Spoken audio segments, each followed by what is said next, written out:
কবরের পাশে শখ করে লাগানো ফুলগাছ চুরি হয়ে গেছে। এ ঘটনায় ক্ষুব্ধ না হয়ে চোরকে শিক্ষা দেওয়ার এক অনন্য ও ইতিবাচক পথ বেছে নিয়েছেন ফরিদপুরের সদরপুরের এক যুবক। তার এই মহানুভবতায় এখন বদলে যাচ্ছে পুরো গ্রামের দৃশ্যপট। ফরিদপুরের সদরপুর উপজেলার পূর্ব শ্যামপুর গ্রামের বাসিন্দা হাওলাদার শামীম আহমেদ বাবার ও দাদির কবরের পাশে পরম মমতায় রোপণ করেছিলেন হাসনাহেনা, কামিনী ও শিউলি গাছ। কিন্তু ফুল ফোটার আনন্দ দীর্ঘস্থায়ী হয়নি, গাছসহ সেগুলো চুরি হয়ে যায়। সাধারণ কেউ হলে হয়তো ক্ষোভে ফেটে পড়তেন, কিন্তু শামীম উল্টো ভাবলেন চোর হয়তো ফুল ভালোবাসে, আর সেই ভালোবাসা থেকেই নিলেন এক ব্যতিক্রমী উদ্যোগ।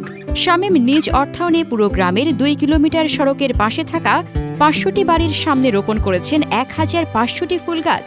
ঠিক যে গাছগুলো চুরি হয়েছিল, সেই হাসনাহেনা, কামিনী ও শিউলি গাছে এখন শোভা পাচ্ছে প্রতিটি বাড়ির আঙিনায়। শামীম আহমেদ বলেন, যে গাছ চুরি করেছে সে নিশ্চয়ই ফুলপ্রেমী। তাকে খুঁজে না বের করে আমি চেয়েছি পুরো গ্রামকে ফুলে ফুলে ভরিয়ে দিতে। আমার রোপণ করা গাছ হয়তো চোরের বাড়িতেও পৌঁছে গেছে। সে যদি এটা দেখে অনুতপ্ত হয়, তবেই আমার সার্থকতা। বেশ কিছু বছর আগে আমার দাদি মারা যায়, তো দাদির কবরে আমি 3টা ফুল গাছ লাগাই, হাসনাহেনা, শিউলি আর কামিনী। তো গাছগুলো বড় হয়েছিল। বড় হওয়ার কিছুদিন পরেই হঠাৎ করে একদিন পানি দিতে এসে দেখি নাই।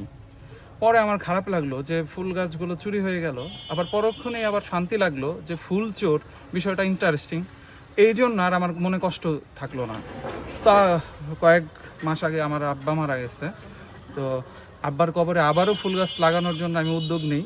পরে ভাবি যে এবারও তো চুরি হবে, আর আমি বেশিরভাগ ঢাকায় থাকি, তো সবসময় তো দেখে রাখা সম্ভব না। তো ভাবলাম যে তাহলে একটা কাজ করা যায়, সবার বাড়িতেই ফুল গাছ লাগিয়ে দেয় আমার গ্রামের। তাহলে যে চুরি করছে ওই আর এই ফুল গাছ চুরি করতে আসবে না। যারা চাইলো তাদেরও আমি দেবো, লিস্ট করা হয়ে গেছে। আমি এই পর্যায়ে 500 লাগালাম।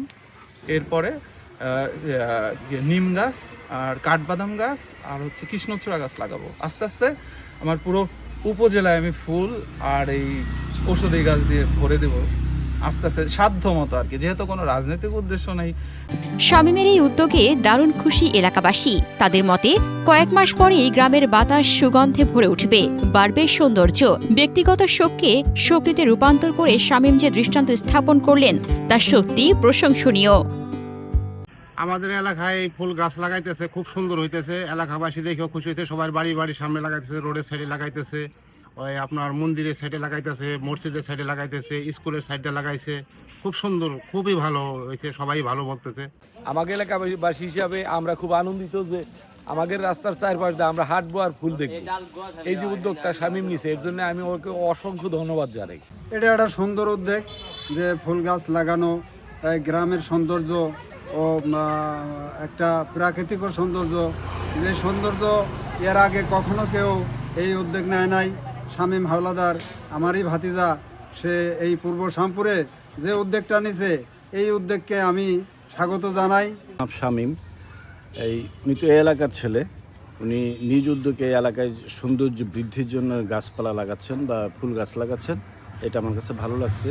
এতে এলাকার সৌন্দর্য বৃদ্ধি করবে এবং জনগণের মধ্যে গাছপালা লাগানোর একটা সচেতনতার সৃষ্টি হবে। আমি মনে করি এরকম আরও কিছু লোকের এই উদ্যোগ নেওয়া উচিত। কেউ ফল গাছ লাগানোর উদ্যোগ করতে পারে। তবে আমি ওনাকে এই জন্য ধন্যবাদ এবং অ্যাপ্রিসিয়েট করি। এই যে এই ফুল আমাগো এই পূর্ব শ্যামপুরের মধ্যে জীবনে দেখি নাই।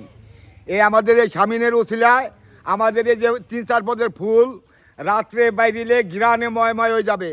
এই উদ্যোগটা আমাদের শামীন বাচ্চাই নিছে। এই পূর্ব শ্যামপুর 5 নং ইউনিটের ভিতরে লাগাইতেছে গাছ। আরে বাউরে বাবু, এই পদের গাছ কোথাও দেখি নাই, আর লাগাইতেও দেখি নাই। এই তো উন্নত আমাদের শ্যামপুর 5 নং ইউনিটের ভিতরে, এই উন্নত করতেছে আমাদের শামীন চাচায়। সবাই খুশি আছে, সবাই ভালো পেতেছে যে ফুল গাছ লাগানো ভালো। সবাই যত্ন নিতেছে। 22 সময় যা যা করেছে যে আমরা 22 সময় আমরা পানি পুনি দেবো, আমরা যত্ন করে এটা বড় করবো।